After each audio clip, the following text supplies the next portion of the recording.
como anunciamos, estamos ahora con Walter Gutiérrez y Alfredo Bullard, dos distinguidos juristas y miembros de la comisión que ha elaborado el proyecto de Código de Consumo.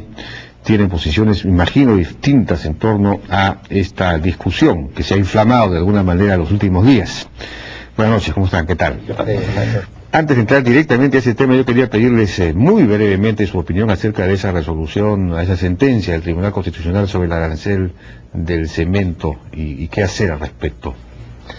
Bueno, a mí me parece una sentencia extremadamente disparatada, distante de lo que dice el texto y el espíritu de la Constitución en materia económica. Y además invade claramente las competencias del Ejecutivo, particularmente del Presidente de la República. Inventa fines y además hace una interpretación, yo diría, extensiva de lo que quiere el capítulo económico de la Constitución.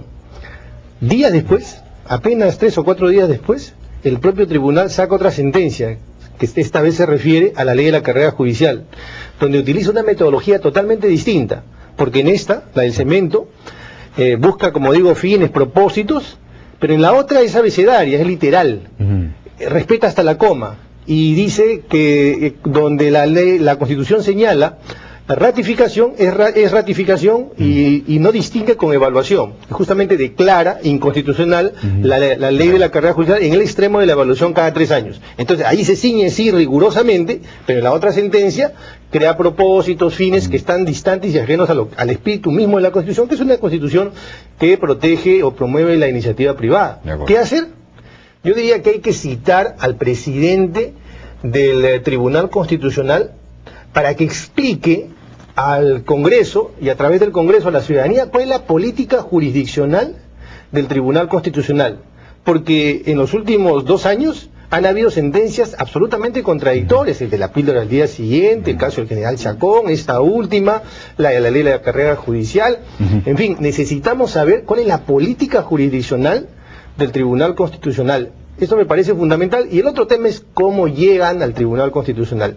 La manera, está claro que ha fracasado la manera como se designa, como se selecciona a los miembros del Tribunal Constitucional. De manera que eso también hay que reformarlo. Alfredo, ¿alguna opinión sobre esto? Muy breve, ¿no? Creo que uno, es una sentencia patética, es realmente patética, en sus fundamentos y en su fondo, ¿no? Está muy mal armada, muy mal explicada. Y creo que el problema principal es que afecta a los derechos de todos los consumidores, que vemos ahora que los precios del cemento van posiblemente a subir o por lo menos no van a bajar lo que deberían bajar, como consecuencia de que va a faltar competencia. Y coincido en que el problema principal, ahora uno ve el Congreso arrancándose las vestiduras y quitándole facultades, pero el Congreso son los que los pusieron. Entonces son los que pusieron a los vocales que han decidido eso. Yo creo que hay un problema serio con el mecanismo de designación.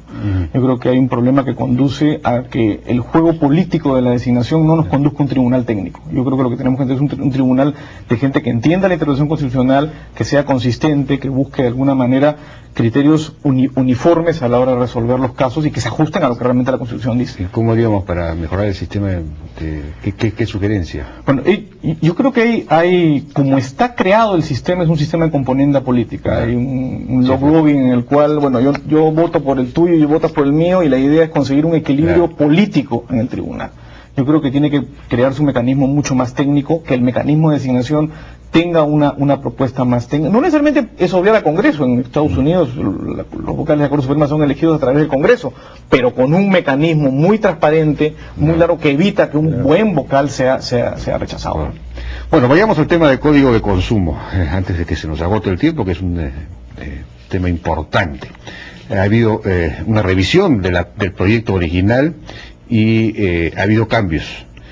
Se habría pasado de una propuesta, digamos, que era más protectora, más tutelar, a una propuesta más basada en reforzar el derecho a la información de las personas. Walter Gutiérrez quería comencemos con una apreciación general del Código de Consumo. ¿Cuál es su apreciación general de este nuevo proyecto? Lo primero es que yo no lo reconozco como un código de consumidor, porque además hay varios aspectos que han salido del código. La publicidad ya no está en este texto, como sí lo estaba en el anterior. Pero además, tal vez lo más importante, Jaime, es el tema vinculado a la concepción, a la lectura, a la lógica del código, que de algún modo tú lo has planteado. El código que nosotros propusimos era un código que interpretaba que era importante la información, pero concurrentemente era importante la calidad de los bienes y servicios, y además proscribir las cláusulas abusivas, las prácticas abusivas. Eso se ha debilitado severamente en este código.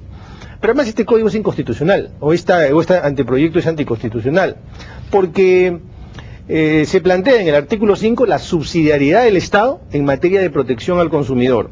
Es verdad que en la Constitución se habla de subsidiariedad, pero eso se refiere a la actividad empresarial. No hay ninguna norma en la Constitución que hable de subsidiariedad del Estado en materia de derechos fundamentales.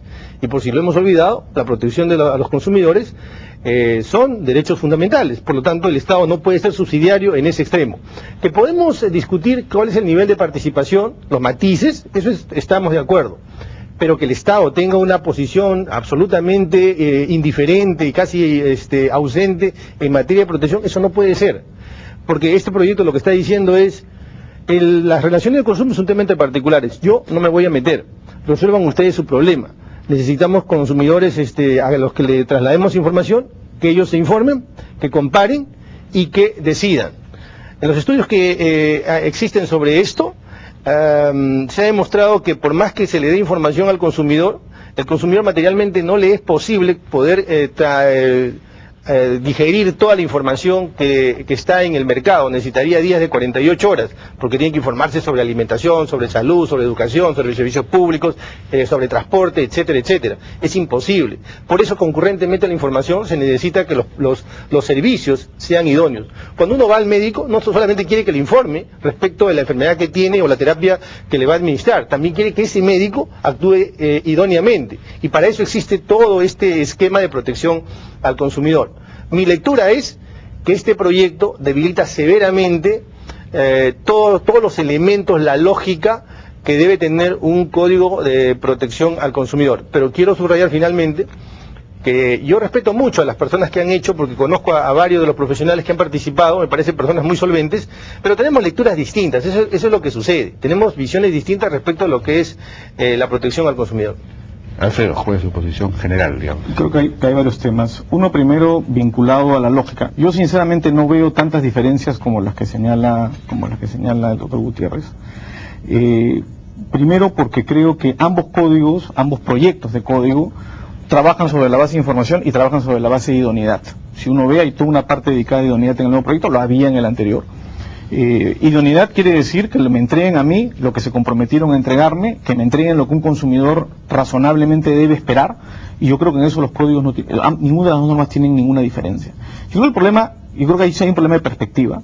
Si uno revisa el segundo proyecto, es como que hubieran cogido el anterior y le hubieran sacado una serie de cosas que estaban técnicamente bastante mal hechas. Es decir, habían varios elementos bastante mal armados, había un problema serio en el tema de regulación de servicios públicos, había problemas serios en el tema de cláusulas abusivas, había una serie de no medición de las consecuencias del código. Han sacado algunas de esas cosas, han incluido algunos otros elementos, pero en lo esencial yo no veo diferencias sustanciales. Es decir, yo diría que el código original, el proyecto original de la comisión que integramos conjuntamente, yo renuncié a esa comisión en su momento, era un código bastante más socialista que el nuevo, pero seguía teniendo un punto de partida socialista, ¿no?